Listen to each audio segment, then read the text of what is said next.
आपने मंगाई हम मंगा लेंगे। ए विकास, अगर खुल गया हो कोई जगह खुल गई तो चाय लाना, बाहर से आने नहीं पियेंगे चाय। यहाँ की चाय नहीं पियेंगे, बाहर की पियेंगे, या हम अपनी लाएंगे, कप आपका ले लेंगे प्लास्टिक का जो होगा।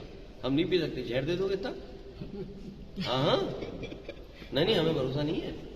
अस्सलामुअलैकुम सामीन, 16 जुमादल उखरा की तारीख शुरू हो चुकी है, 8 जनवरी है। खबर का उन्वान है चाय में जहर दे दिया तो।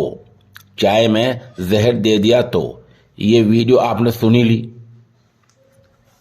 ये वो जुमला है जो आज पूरे मुल्क में गूंज रहा है। दरअसल समाजवादी पार्टी के चीफ अखिलेश यादव आज 11 बजे पार्टी के social media worker Manish Jagan Agarwal की गिरफ्तारी को लेकर पुलिस के सदर दफ्तर गए थे। अखिलेश यादव तकरीबन 2 घंटे तक पुलिस हेडक्वार्टर में मौजूद रहे। इस दौरान बड़ी तादाद में पार्टी कारकुनान भी वहां पहुंच गए। अखिलेश यादव ने बयान दिया कि कोई भी सीनियर पुलिस अफसर उनसे बात करने के लिए मौजूद नहीं था। इस पर पुलिस के हाथ पैर फूल गए और थोड़ी ही देर में आला हुक्काम मौके पर पहुंच गए। उन्होंने अखिलेश यादव की दरखास्त ले ली।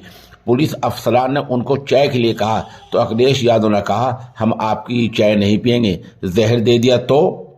जैसे कि आपने वीडियो में सुन लिया। अब सवाल ये है कि क्या यूपी पुलिस से इस तरह इत्मीनान और भरोसा उठ चुका है?